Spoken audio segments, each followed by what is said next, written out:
Buen día. Eh, eh, Vamos a continuar con la segunda parte de la cuarta sección de Antropología Filosófica.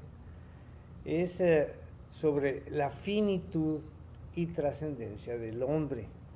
Permítanme presentarme una vez más. Soy Jorge Manuel Moreno Varela y pues vamos a iniciar esto. Muy bien. En esta cuarta sección veremos el destino de la persona humana. Empecemos.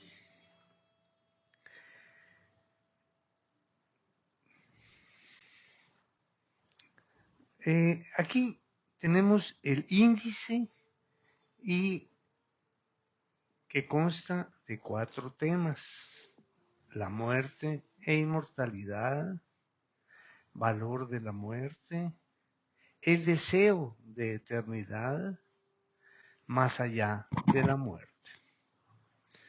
Iniciemos con el primer tema, que es la muerte e inmortalidad. La muerte e inmortalidad como problema antropológico. La consideración filosófica sobre el hombre culmina con la realidad de la finitud temporal del hombre, es decir, con la muerte. Todo pensador o sistema filosófico debe hacer frente al problema de la muerte. En el fondo, es una pregunta crucial que afecta de modo radical a toda la existencia.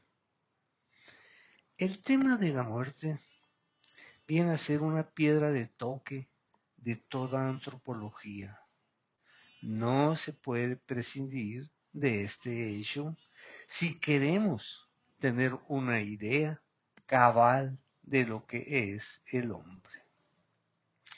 Continuemos con el primer apartado, la muerte como problema antropológico. Para la filosofía clásica, la muerte es principalmente un mal que se sufre, y es algo carente en sí mismo de sentido. Se trata, por tanto, de un hecho antinatural. Al mismo tiempo, se ve como un hecho natural. Continuamos con el apartado 1.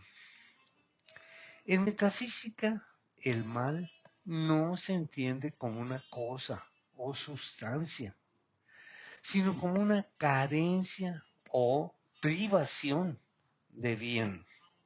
El mal viene a ser la ausencia de un bien que debería estar presente. El mal no tiene existencia propia como el bien. El mal viene a ser una privación de algo que corresponde por naturaleza. Se tiene que todo lo que existe es bueno en cuanto que es, ya que el ser es bien. El mal, entonces, no es un ser en sí, sino una deficiencia del ser. Continuamos sobre qué es el mal en filosofía. ¿Qué es el mal en filosofía? Esto ayuda a sostener que Dios, como causa primera y bien supremo, no es autor del mal, sino que el mal aparece por el uso incorrecto de la libertad, o bien por los límites naturales de las criaturas. Veamos qué nos dice Tomás de Aquino sobre la muerte. La muerte es la privación de la vida. La muerte es la separación del alma y del cuerpo. La muerte es de algún modo algo natural, pero también de algún modo antinatural. Es natural porque la vida y la muerte biológicas forman un ciclo necesario. Y es antinatural porque es un mal, pues parece suponer perder el bien humano más precioso, que es la vida. Continuamos con el apartado 1. Frente al deseo de inmortalidad, la conciencia de vivir en un cuerpo material trae consigo la conciencia de nuestra finitud. Ahora bien, desde una perspectiva religiosa, únicamente desde el más allá podemos dotar de verdadero sentido el más acá de la vida humana. Vayamos al apartado de número 2, que es el valor de la muerte. El valor antropológico de la muerte. La reflexión filosófica acerca de la muerte resulta compleja. Es un mal, una privación, y como tal no posee una naturaleza ontológica. No es algo que se pueda conceptualizar por la razón humana. Es un misterio. Es un misterio que ha recibido diversas interpretaciones.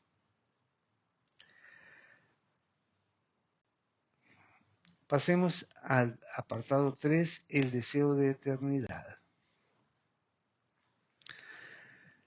Tenemos que el deseo de eternidad y los argumentos sobre la inmortalidad del alma tiene dos apartados, el 3.1, el de testimonio universal en la inmortalidad del alma, y el 3.2, la inmortalidad desde la perspectiva metafísica. Empecemos con el 3.1. El testimonio universal en la inmortalidad del alma, junto a la experiencia de la muerte como el mayor mal que le puede acontecer al hombre, se da un deseo o se da un afán de la inmortalidad. En gran parte de la filosofía moderna se niega la inmortalidad del alma, reduciéndola a una ansia de supervivencia sobre el más allá. Continuamos con el apartado 3.1, el testimonio universal.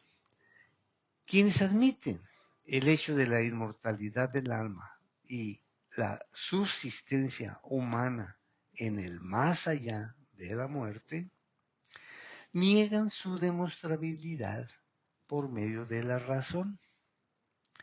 La existencia del más allá solo admite, en principio, pruebas indirectas, pero no hay ninguna prueba que demuestre su no existencia. Pasemos al apartado 3.2, la inmortalidad desde la perspectiva metafísica. Sabemos que solo se puede corromper aquello que está compuesto. De esta manera, concluimos que es mortal aquello que tiene cuerpo, como el caso del hombre. Morir es la pérdida de la vida, a la que sigue la descomposición del organismo. En la persona humana es posible discernir una serie de operaciones que no dependen intrínsecamente del cuerpo. Si esta afirmación pudiera ser demostrada, podríamos concluir que el alma humana tiene un núcleo espiritual que no es alcanzado por la descomposición que sigue a la muerte y que permanece después de la muerte. ¿Cómo podemos llegar a concluir que en el alma humana se da ese núcleo que escapa al poder de la muerte? Si nuestro conocimiento y amor no dependen del espacio ni del tiempo, y por lo tanto de lo corpóreo. Esto quiere decir que en el hombre hay un núcleo espiritual que no es destruido por la muerte, sino que pervive más allá de ella. Continuamos con la inmortalidad desde la perspectiva metafísica. Tomás de Aquino nos dice maneras de comunicar el ser a los entes. Se tiene el caso de los seres en los que el acto de ser se comunica al compuesto materia y forma, de tal manera que al desintegrarse la unión de estos dos coprincipios, desaparece el acto de ser que les corresponde. Pero en el caso del hombre no sucede así. Dios, al crear el alma humana, forma substancial, le comunica el ser, y es la forma la que comunica el ser al compuesto. El tener su existencia propia es un ser llamado propiamente así, Habens Eche. Esta existencia pertenece inmediatamente al alma, esto es, no a través de un intermediario. Ahora bien, lo que pertenece a algo por sí mismo y como la propia perfección de su naturaleza, le pertenece necesariamente siempre y como una propiedad inseparable. Pasemos al apartado 4, más allá de la muerte. Veamos la introducción que tiene cuatro temas. Empezamos con dos cuestiones. ¿Es posible decir algo de lo que hay más allá de la muerte?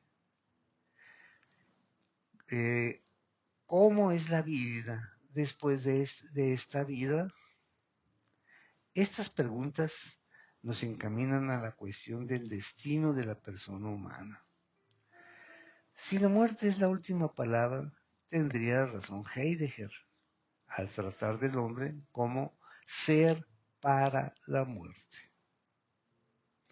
Continuamos con la introducción. ¿Qué nos dice Kant? Kant, pero ¿y si hay otra vida donde se premia o castiga el bien y el mal realizado en esta vida, tal como se propugna desde la filosofía práctica kantiana? Habría que ver. El destino es, por decirlo así, la finalidad última de la tarea de vivir. El último fin hacia el cual el destino se dirige en último término, donde el conocimiento racional no puede llegar por sí mismo la certeza, no puede llegar por sí mismo la creencia religiosa, proporciona cierta certeza. Vamos a repetir esto. El conocimiento racional no puede llegar por sí mismo. La creencia religiosa proporciona cierta certeza. Vayamos al apartado 4.1, diversas posturas sobre el destino personal dentro del tema más allá de la muerte. Las respuestas que el hombre históricamente ha ensayado para dar razón a la pregunta sobre el destino de la persona implican una postura antropológica latente que se manifiesta al tratar de la muerte, el más allá y la religión.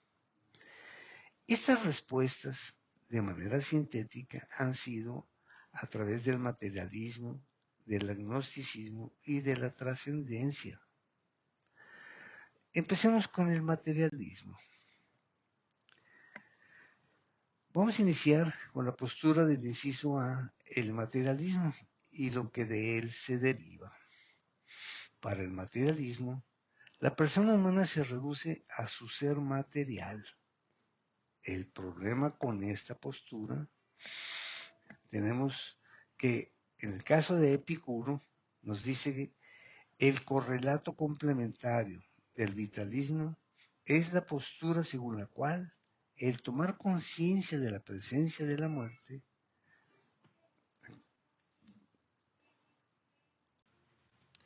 Antes de pasar a la siguiente diapositiva, veamos algo sobre la noción de lo que es el cientificismo. El cientificismo es una postura filosófica que afirma que solo existe la materia y solo el conocimiento científico tiene valor verdadero para explicar la realidad. Las características principales del cientificismo son la reducción de la realidad a lo material. Todo lo que existe se puede explicar en términos de átomos, de energía, de espacio y tiempo. El cientificismo, en él, se rechaza lo filosófico, lo teológico o metafísico como no conocimiento. El cientificismo es una visión limitada que reduce todo a lo material y empírico y absolutiza la ciencia.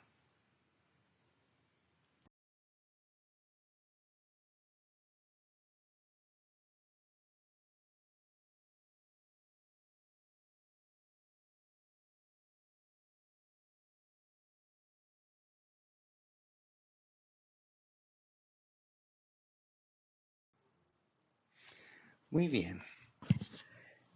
Para el materialismo, la persona humana se reduce a su ser material. Nada hay en el hombre que sobreviva a la vida presente.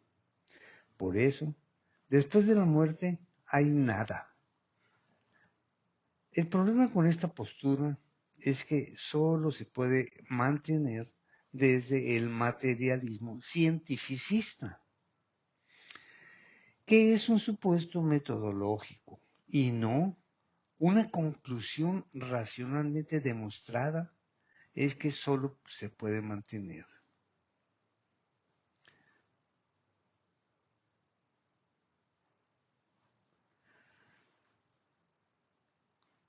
Esta postura filosófica que se afirma que solo existe la materia y que solo el conocimiento científico tiene valor verdadero para explicar la realidad, tiene como características principales la reducción de la realidad a lo material. Todo lo que existe se puede explicar en términos de átomos, de energía, espacio y tiempo. No hay alma, espíritu ni trascendencia. Se rechaza la filosofía teológica o metafísica como no conocimiento, rechazo del valor espiritual o moral. Continuemos. Para el materialismo, la persona humana se reduce, decíamos, a su ser material. Derivada de esta postura, encontramos el vitalismo. El vitalismo nos dice que el destino del hombre es vivir, es decir, el carpe diem. Vívela intensamente, aprovéchala, no te prives de ninguna experiencia. Por su parte, Epicuro nos dice, el peor de los males, la muerte, no significa nada para nosotros, porque mientras vivimos, no existe. Y cuando está presente, nosotros no existimos. Así pues, la muerte no es real, ni para los vivos, ni para los muertos. Continuamos con Epicuro. Con esta concepción de Epicuro nos encontramos con el fundamento filosófico de la visión hedonista de la vida. Se trata de una postura volcada hacia el presente, hacia el placer. El correlato complementario del vitalismo es la postura según la cual al tomar conciencia de la presencia de la muerte, se concluye que es algo que termina con esa vida, con el gozo y el placer. Entonces, se afirma que el destino del hombre es morir. Nos encontramos frente a la postura de un nihilismo radical.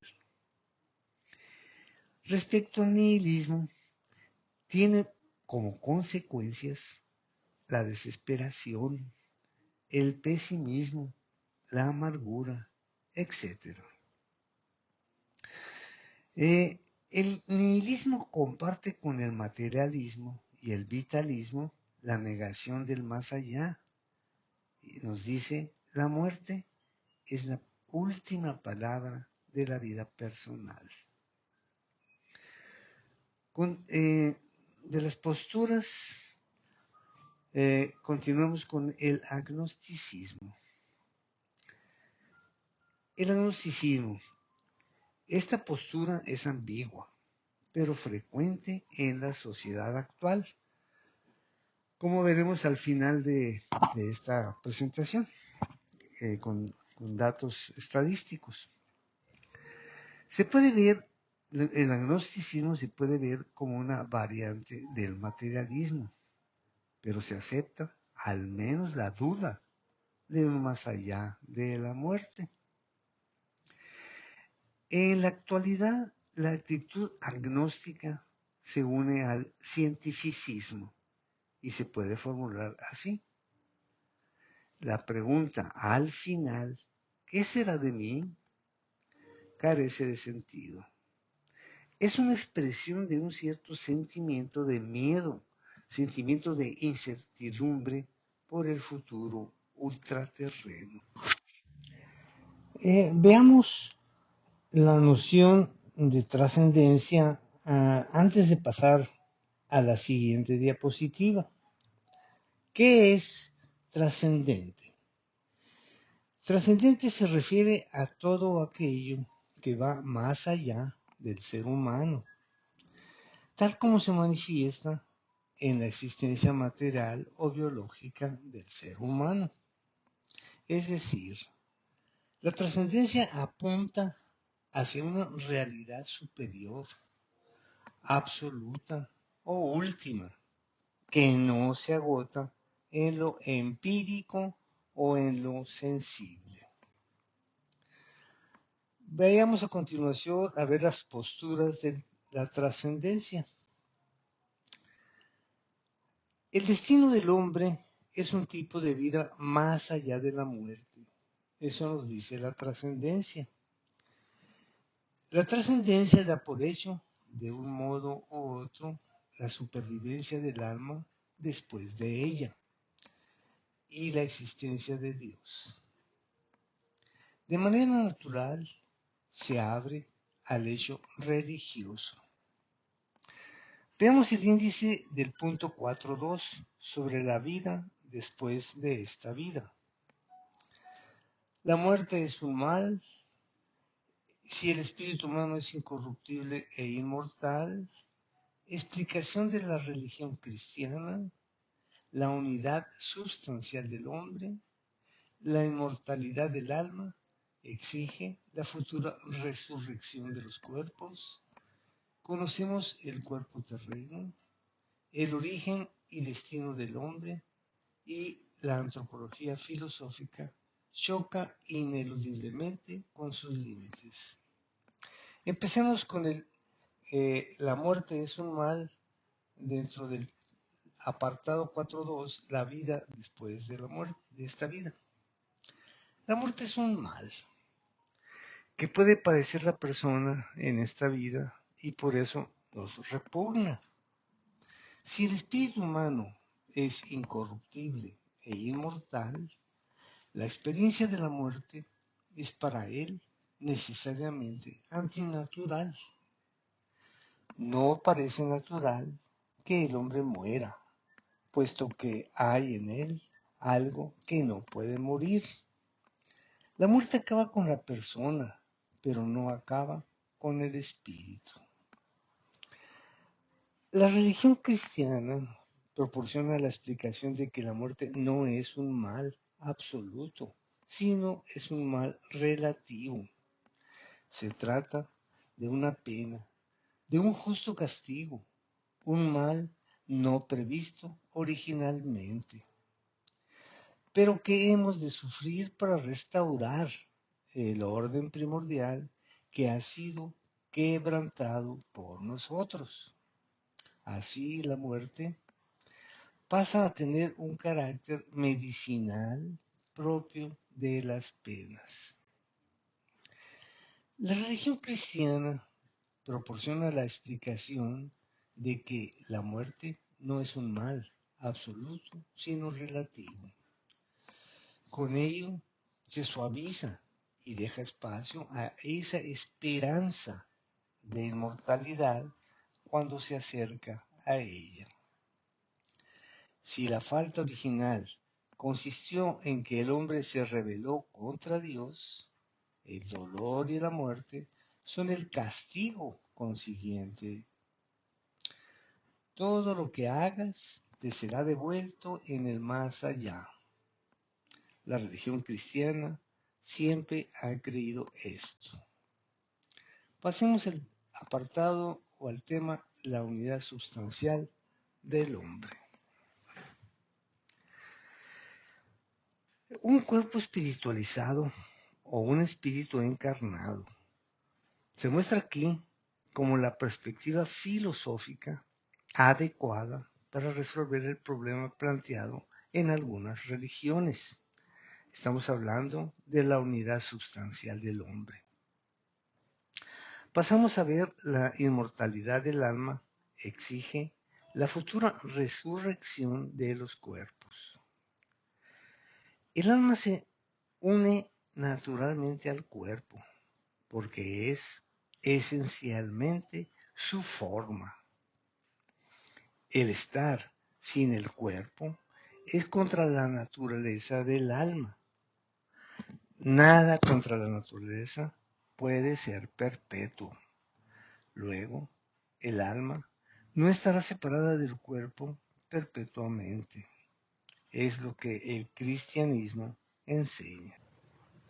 Antes de continuar, veamos algo de la noción sobre el misterio. ¿Qué es el misterio? El misterio es algo que no puede conocerse en absoluto, sino como una realidad que puede conocerse parcialmente, pero nunca agotarse totalmente con la razón.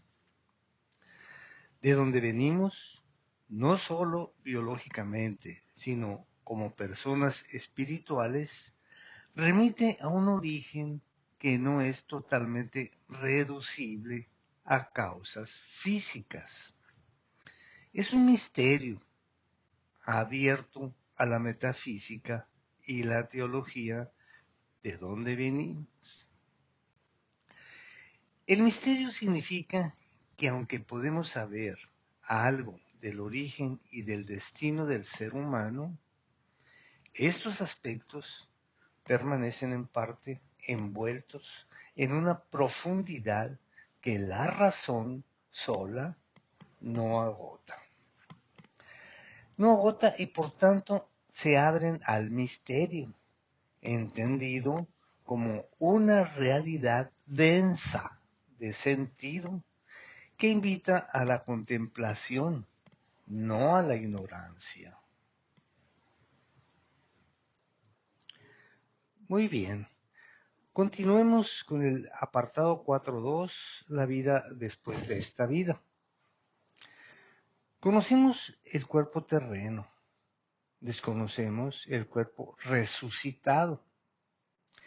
El origen y destino del hombre no escapan totalmente al misterio. La antropología filosófica choca ineludiblemente con sus límites cuando, al intentar acceder las preguntas últimas acerca del sentido de la vida humana.